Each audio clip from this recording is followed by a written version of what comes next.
ہماری نظر میں حضرت حسین رضی اللہ تعالی عنہ کا قتل کربلا میں یہ تاریخ کا بدترین ظلم، اس لیے بدترین ظلم کہ آپ غیر مسلموں کے ہاتھوں شہید نہیں ہوئے، بلکہ ان لوگوں کے ہاتھوں شہید ہوئے جو اپنے آپ کو مسلمان کہتے تھے، اور مسلمانوں کی قیادت اس وقت ان کے ہاتھ میں تھی، حکومت ان کے ہاتھ میں تھی۔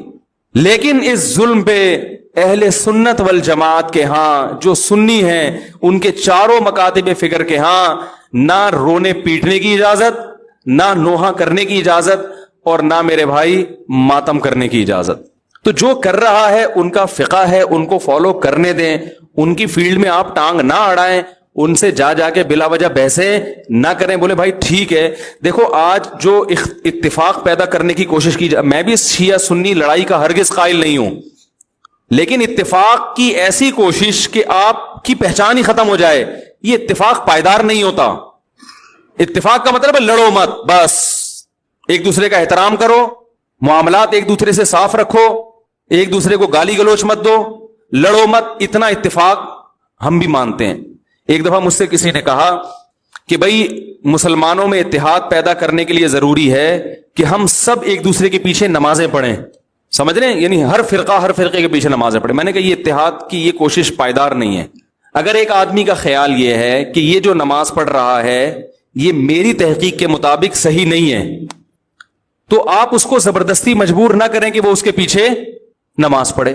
جیسے ہندو اور مسلمانوں میں اگر اتحاد پیدا کرنا ہو، میں ہندو مسلمانوں کی مثال شیعہ سنی پہ فٹ نہیں کر رہا، ایک خارجی مثال دے رہا ہوں بالکل، تو اس کا ایک طریقہ تو یہ ہے کہ بھائی لڑو نہیں آپس میں، وہ مندر جائے اور تم کہاں جاؤ، مسجد جاؤ۔ لیکن آپ ایسے شروع کر دیں کہ اگر ہندو نماز پڑھائے تو مسلمان اس کے پیچھے نماز پڑھ لیں، ایسا نہیں ہوگا بھائی، کیونکہ ہماری رائے کے مطابق پھر نماز ہوگی نہیں۔ تو اسی طرح کوئی مسلمان نماز پڑھا رہا ہے مگر اس کا فقہ یہ کہ وہ بغیر وضو بھی نماز کا قائل ہے، اس کا فرقہ یہ کہتا ہے، تو ہم اس کے پیچھے پڑھ لیں گے؟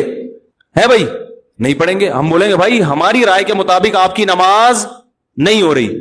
اگر آپ کا فقہ یہ کہتا ہے کہ بغیر وضو بھی ہو جاتی ہے تو ٹھیک، آپ پڑھتے نا، ہم آپ کو نہیں چھیڑ رہے ہیں، لیکن ہماری تحقیق یہ کہ نہیں ہوتی۔ تو اسی طرح میرے بھائی اگر میرا کسی کے بارے میں عقیدہ ہو کہ یہ شرک کا مرتکب ہے اور میں اس کے پیچھے نماز نہ پڑھوں تو اس کو فرقہ واریت نہیں کہتے۔ سمجھ رہے کہ نہیں سمجھ رہے؟ ہاں لڑے نہیں، دنیا میں درجنوں نظریات کے لوگ ہیں، درجنوں فرقے ہیں، درجنوں مذاہب ہیں، آپس میں محبت سے رہیں۔ عبادت ہر شخص اپنے اپنے اخپل طریقے سے کرے گا۔ بہت دنوں سے اخپل کا لفظ نہیں آیا تھا۔ اسی طرح میں سمجھتا ہوں یہ مشرک تو نہیں ہے، تو توحید پرست، مگر اس کی نماز قرآن و حدیث کے خلاف ہے بالکل، اور ایسی مسٹیک کر رہا ہے جس سے میری رائے کے مطابق نماز ہی نہیں ہوتی، تو بھی مجھے یہ رائٹ حاصل ہے کہ میں اس کے پیچھے نماز نہ پڑھوں، مگر میں اپنی تحقیق اس پہ تھوپ نہیں سکتا زبردستی۔ تھوپیں گے تو پھر قواریت بڑھے گی۔ بہت مشکل ہے بھائی، بہت مشکل ہے سمجھانا۔ تو مجھے لوگ پوچھتے ہیں کہ فلاں کے پیچھے نماز پڑھو، میں کہتا ہوں بھائی نہیں پڑھو، کہنے سے فرقواریت پیدا ہوگی۔ میں نے کہا نہیں ہوگی فرقواریت پیدا، اگر آپ کی رائے کے مطابق اس کی نماز قرآن و سنت کے مطابق نہیں ہے تو آپ نہ پڑھیں۔ شیعہ سنی ہمیشہ سے آئے ہیں اور ایک دوسرے کے پیچھے نمازیں بعض نے پڑھی بھی ہیں، بعض نے نہیں بھی پڑھی ہیں، اور یہ بھی حدیث سے ہمیں ملتا ہے۔ دیکھو بنو قریظہ میں رسول اللہ صلی اللہ علیہ وسلم نے صحابہ کی جماعت کو بھیجا اور کہا کہ عصر کی نماز کا وقت جب تک عصر وہاں پہنچ کے پڑھنا ہے، مشہور حدیث ہے۔ راستے میں نماز قضا ہونے لگی، صحابہ کی ایک جماعت کا خیال تھا بھی نماز کا ٹائم ختم ہو رہا ہے، ہم پڑھیں گے نماز۔ دوسری جماعت کا خیال تھا کہ بھئی نبی نے تو اجازت نہیں دی۔ انہوں نے کہا بھئی اس لیے نہیں دی کہ نبی کو تھوڑی معلوم تھا کہ نماز قضا ہو جائے گی۔ ایک فریق نے نماز پڑھی اور ایک نے نماز نہیں پڑھی۔ اب آپ یہ تو نہیں کہہ سکتے جنہوں نے نہیں پڑھی انہوں نے ان کے پیچھے کیوں نہیں پڑھی، کیا وہ ان کو کافر سمجھتے تھے؟ بھائی مسلمان سمجھتے تھے، لیکن ان کا خیال یہ تھا کہ حدیث کا جو مطلب ہم بیان کر رہے ہیں وہ ٹھیک ہے، یہ جو مفہوم پیش کر رہے ہیں وہ ٹھیک نہیں ہے۔ نبی نے جب منع کر دیا تو یہ غلط کر رہے ہیں نماز پڑھ کے، لہذا انہوں نے نہیں پڑھی نماز۔ اور جب انہوں نے مقام پہ اثر کی پڑھی تو یقیناً انہوں نے یہ چونکہ پڑھ چکے ہیں، یہ تھوڑی پڑھیں گے ان کے پیچھے اثر کی نماز، ان کی تو ہو گئی ہے۔ تو دونوں فریقوں نے ایک دوسرے کے پیچھے نماز نہیں پڑھی، مگر اس کے باوجود نبی نے دونوں کو ملامت نہیں کی، کیونکہ ایک کا کانسیپٹ یہ تھا کہ بھئی یہ حدیث کے مطابق پڑھنا واجب ہے، ایک کا کانسیپٹ یہ تھا کہ حدیث کے مطابق چھوڑنا واجب ہے۔ نہیں پڑھی، اپنی اپنی رائے پر عمل کیا، نبی کے پاس پہنچے، نبی نے کسی کو ملامت نہیں کی۔ نہ تو نبی نے یہ کہا یہ جنت میں یہ جہنم میں، یہ بھی نہیں کہا، کیونکہ دونوں کا مقصد اللہ اس کے رسول کو فالو کرنا تھا۔ اور نہ نبی نے یہ کہا کہ تم نے ان کے پیچھے نماز نہیں پڑھی تو کیا تم ان کو کافر سمجھتے ہو ہیں، کیا وہ انسان نہیں ہے، کچھ بھی نہیں کہا۔ تو عین ممکن ہے کہ میری رائے کے مطابق کسی کے پیچھے نماز نہ ہو رہی ہو تو میں نہیں پڑھوں گا اس کے پیچھے نماز. آپ مجھے گن پوائنٹ پہ مجبور نہیں کر سکتے, اور اس کی نماز میرے پیچھے اس کی رائے کے مطابق نہیں ہو رہی تو نہ پڑھے, کوئی حرج نہیں ہے اس میں. ہاں, بلا وجہ کفر کے فتوے لگا کے ایک دوسرے کے پیچھے نمازیں چھوڑ دینا یہ غلط ہے. نہیں آ رہی بات سمجھ میں؟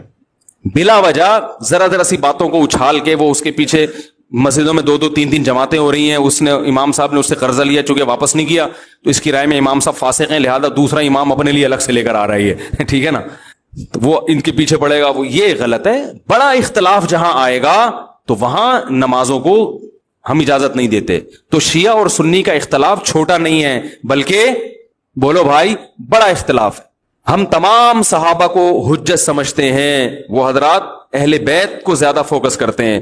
جو ان میں معتدل ہے ان کی بات کر رہا ہوں, جو معتدل نہیں ہے جیسے ہم میں جو معتدل نہیں ہے تو ان میں بھی کچھ ہیں, تو یہ تو اعتدال سے ہٹے ہوئے لوگ تو ہر جگہ ہوتے ہیں. وہ جو ہے ان کی نماز کا طریقہ ہم سے بالکل ڈفرینٹ ہے. سمجھ رہے ہیں کہ نہیں سمجھ رہے؟ ابھی میں اس ڈیٹیل میں نہیں جاؤں گا, وہ آپ انہی کے علماء سے جا کے پوچھ لیں کہ بھئی آپ کے یہاں کیا کیا ہے. ہمارے مجھے اس سے بھی بحث نہیں ہے کہ وہ کیا کر رہے ہیں ہم کیا کر رہے ہیں. میں لڑنے کا قطن قائل نہیں ہوں. یہاں آتے ہیں شیعہ لوگ بھی آتے ہیں, مجھ سے ملتے ہیں, میں تمیز سے ملتا ہوں, چائے پلاتا ہوں, سر پہ ہاتھ بھی رکھ لیتا ہوں.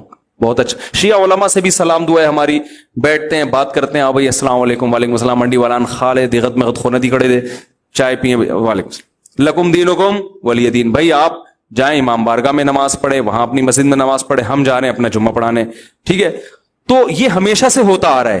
فرقواریت پھیلتی ہے جب آپ ایک دوسرے کے خلاف غلط زبان. شیعہ صحابہ کو کھلے عام گالیاں دے گا, کوئی دے گا تو فرقواریت پیدا بولو نا بھائی ہوگی. پھر سنیوں کے جذبات بڑھیں گے, پھر مار کٹائی دنگا مستی سب ہوگا.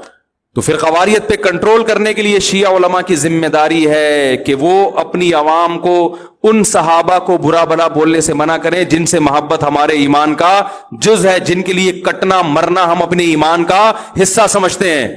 اور اسی طرح میرے بھائی یہاں سے اگر ان کے کسی ایسے شخص پہ الزام لگائے جو اس الزام سے بری ہے, بعض الزامات ایسے شیعوں کی ایسی جماعت پہ لگا دیے جاتے ہیں جو اس سے بری ہوتے ہیں, سبھی کو ایک لاٹھی سے ہانکنا شروع کر دیا جائے. میں نے بھی شیعوں کا مطالعہ کیا ہے اور کچھ شیعہ لوگوں سے جب میں ملا ہوں تو مجھے ایک چیز کا اندازہ ہوا کہ سب شیعہ کے وہ نظریات نہیں ہوتے جو ہم پہلے سمجھا کرتے تھے. وہ سارے ایک جیسے نہیں ہوتے. ان میں بعض حضرات ایسے ہیں جو صحابہ کرام کو مانتے ہیں, امی عائشہ کو جنتی مانتے ہیں, ان کو زانی معاذ اللہ قرار نہیں دیتے. الحمد سے لے کے والناس تک والے قرآن ہی کو قرآن مانتے ہیں. ان میں کچھ لوگ ایسے ہیں, یہ مشاہدے پر مبنی حقیقت ہے. بعض لوگ کہتے ہیں اس کو کیا پتا, مشاہدے سے بڑی کوئی دلیل نہیں ہوتی, ٹھیک ہے نا. بعض لوگ کہتے ہیں توریہ کر رہا ہے. بھائی ہم ظاہر کے مکلف ہیں. کوئی شیعہ اگر زبان سے کہہ دے کہ میں ابو بکر کو مانتا ہوں, حضرت عمر کو مانتا ہوں, حضرت عثمان کو مانتا ہوں, تو شریعت نے ہمیں حکم دیا ہے زبان کا اعتبار کرو, اس کے باطن کو اللہ کے حوالے کر دو. تو اگر کوئی, لیکن پھر بھی میں کہوں کہ جو مانتے ہیں اس کے باوجود ہم ان کے مذہب سے متفق نہیں ہیں. میری جب جی ٹی وی پہ ٹاک ہوئی, بات چیت ہوئی شیعہ عالم کے ساتھ, تو میں نے پہلے یہ کہہ دیا کہ میں آپ کے مسلک کو ٹھیک نہیں سمجھتا. یعنی میں جو جوڑ کی بات کر رہا ہوں اس سے یہ کہیں نہ لوگ لے کے جائیں کہ میں شیعہ مذہب کو ہی درست سمجھتا ہوں. نہ میں نہیں سمجھتا. میں نے کہا جیسے آپ ہمارے مذہب کو درست نہیں سمجھتے, اس لیے کہ اگر میں آپ کے مذہب کو درست سمجھتا تو سوال پیدا پھر میں ہو کیوں نہیں آتا وہ, اور اگر آپ میرے مسلک کو درست سمجھتے ہیں تو سوال پیدا پھر آپ سنی بن کیوں نہیں گئے. بھائی جب ایک چیز کو میں درست سمجھ رہا ہوں تو مجھے چاہیے نا کہ میں ہو جاؤں وہ, لیکن مار دھاڑ والا طریقہ غلط ہے. اور ابھی جس چیز کو میں فوکس کر رہا ہوں وہ یہ ہے کہ میرے بھائی آپ لوگ اللہ کا واسطہ محرم میں مرثیے نہ لگائیں. ہر گاڑی میں کوئی نوحہ چل رہا ہے, کوئی شیعہ ہے تو ٹھیک ہے وہ کرے. سنیوں پہ یہ کام زیب نہیں دیتا کیونکہ یہ منافقت ہے. پتہ ہی نہیں چل رہا آپ ادھر ہو یا آپ ادھر ہو, آپ کا مسلک کہیں نہیں پتا چل رہا. ہمیں ایک مسلک کو فالو کرو. ہمارے ہاں محرم منحوس مہینہ نہیں ہے, ہمارے ہاں محترم مہینہ ہے, مبارک مہینہ ہے. امہات المومنین میں سے بعض کی اس مہینے میں شادی ہوئی ہے. ہم شہادت کو نحوست نہیں سمجھتے. 10 محرم پہلے سے مبارک تھا, حضرت حسین کی شہادت کی وجہ سے اور مبارک بن گیا, منحوس نہیں بنا. شہادت مبارک عمل ہے, منحوس نہیں ہے. ہم اس مہینے میں کالے کپڑے نہیں پہنیں گے. ہم اس مہینے میں خوشیاں منانے کو جائز سمجھتے ہیں. لوگ کہتے ہیں ان کو حسین سے محبت نہیں ہے. محبت کا جو طریقہ حسین نے بتایا اس طریقے پہ عمل کرنا حسین سے محبت ہے. جو طریقہ حسین سے ثابت نہیں ہے اس طریقے پہ محرم کو منانا یہ محبت کا طریقہ ہماری رائے میں نہیں ہے. سمجھ میں آ رہی ہے بات کہ نہیں آ رہی ہے؟ اور ایک میں وضاحت کر کے بیان کو ختم کروں. بھائی یہ کوشش کریں گے نا اس کی. محرم نہ منحوس مہینہ ہے، نہ اس میں بلائیں نازل ہوتی ہیں، اس میں خوشیاں منانا بھی جائز ہے، اس میں نکاح کرنا شادی کرنا بھی درست ہے. یہ جو مشہور ہے محرم کی شادی ناکام ہوتی ہے 100% غلط ہے. جو شیعہ حضرات ہیں وہ بچیں اس سے. ہمارے ہاں یہ بالکل اس کی اجازت ہے. آپ محرم میں نکاح بھی کریں، محرم میں آپ اپنے بچوں کا عقیقہ بھی کریں، آپ اس جو ہے جو بھی خوشیاں ہیں آپ اس کی کریں، تاکہ اسلام کا جو رخ ہے نا، اسلام میں کوئی مہینہ منحوس نہیں ہے، تاکہ غیر مسلموں کے سامنے کم از کم ہماری طرف سے جو اسلام پیش ہو وہ یہ والا ہو، ان کی طرف سے وہ والا ہو. غیر مسلم کے پاس آپشن ہو کہ بھائی دیکھ لو ان میں جو اچھا لگتا ہے وہ والا اسلام آپ فالو کر لو. لیکن آپ بھی ویسے ہی بن گئے تو پھر اسلام کا ایک رخ جائے گا ان کے سامنے. سمجھ رہے کہ نہیں سمجھ رہے؟ تو اس لیے یہ گھروں میں مرثیے نہ لگایا کریں. میتوں پہ نوحہ کرنا، غم منانا ہماری شریعت میں پسندیدہ 3 دن تک تعزیت ہے، بس اس کے بعد نہیں. اور عورت کے لیے شوہر کے مرنے پر 4 مہینے 10 دن عدت ہے. سمجھ رہے ہیں؟ اور دیکھو حضرت عمر کی جو یوم شہادت ہے نا، 1 محرم کہا جاتا ہے. میں نے اس کی بڑی تحقیق کی، مجھے کہیں ملا نہیں کہ 1 محرم ہے یا نہیں ہے. میں نے جو تاریخ دان لوگ ہیں ان سے بھی رابطہ کیا تو میں کہہ رہا تھا دیکھو خلیفۃ المسلمین تھے، ان کی شہادت کا امت نے دینی محفوظ نہیں کیا ہے. کتنا بڑا واقعہ تھا، مسلمانوں کا ایک امیر 22 لاکھ مربع میل کا حاکم، وہ جس دن شہید ہوا اس دن کی ڈیٹ مسلمانوں میں محفوظ نہیں رکھی. کیوں نہیں رکھی؟ اس لیے کہ مسلمانوں کو پتا تھا اس دن سے کوئی عمل وابستہ نہیں ہے. اسلام میں کسی کا تاریخ ولادت ہو یا تاریخ وفات ہو، اسلام ان تاریخوں کے اسلام کی نظر میں یہ امپورٹنٹ نہیں ہے. کوئی حیثیت نہیں ہے کہ کس دن کون شہید ہوا، کس دن کس کی ولادت. اسلام اس کو فوکس ہی نہیں کرتا. تبھی نبی صلی اللہ علیہ وسلم کی تاریخ ولادت بھی کسی صحیح حدیث میں نہیں ملتی. نہ تاریخ ولادت ملتی ہے نہ تاریخ وفات ملتی ہے، کوئی صحیح حدیث موجود نہیں ہے. تبھی علماء کا بڑا اختلاف ہے، اتنے اقوال ملیں گے، کوئی کہتے فلاں تاریخ ہو گیا دفن. اس لیے کہ آپ صلی اللہ علیہ وسلم نے ان چیزوں کو اہمیت نہیں دی، عمل کو اہمیت دی ہے. سیرت حسین کو اختیار کرو، بس حضرت حسین کی سیرت کو اختیار کرو. وہ اختیار کرنے کے لیے تیار. حضرت حسین کی داڑھی تھی کہ نہیں تھی؟ بتاؤ نا. بڑی داڑھی تھی نا. کتنے لوگوں کی داڑھی ہیں آج حضرت حسین کی سیرت میں؟ حضرت حسین بے انتہا سخی تھے، حسن و حسین دونوں. اتنی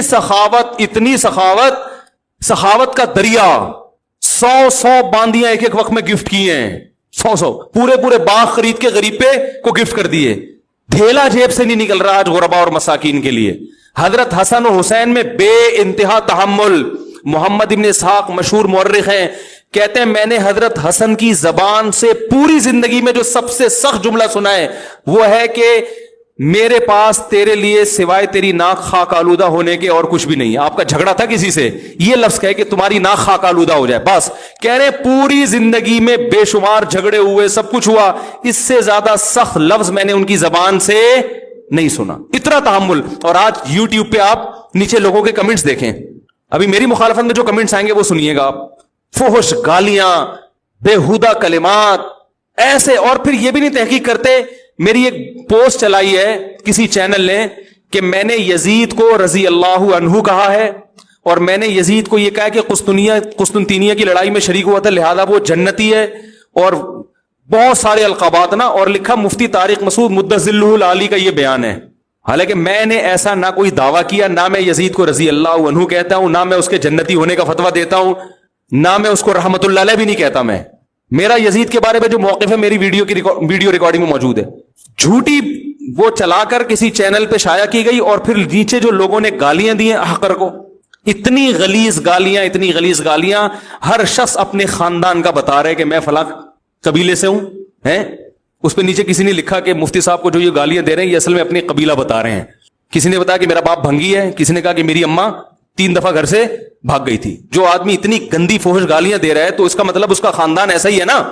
یعنی اس سے بزبان حال کوئی یہ کہہ رہے کہ میری اماں چمار تھی، کوئی کہہ رہے میری اماں بھنگی تھی، کوئی اصل میں وہ اپنے آپ کو گالیاں دے رہے ہیں. پہلے تم یہ تحقیق تو کرو کہ مفتی صاحب نے ایسا کہا بھی ہے کہ نہیں کہا، اور اگر کہا ہے تو کیا تمیز سے بات نہیں سکھائی اسلام نے؟ آپ پوچھو فون کر کے آپ نے کہاں سے نکال لیا کہ وہ جنتی ہے، آپ کیسے فتویٰ دے رہے ہیں؟ آپ یہ تحقیق تو کرو. جھوٹی پوسٹ چلا کر اور نیچے گندی فحش گالیاں. تو یہ گالیاں دے رہے ہیں اور لیبل یہ لگا رہے ہیں کہ ہم حسین کے کیا ہیں؟ عاشق. حضرت حسین اور حضرت حسن کا جو اخلاق، جو تحمل تھا، تو میں نے آپ کو بتایا.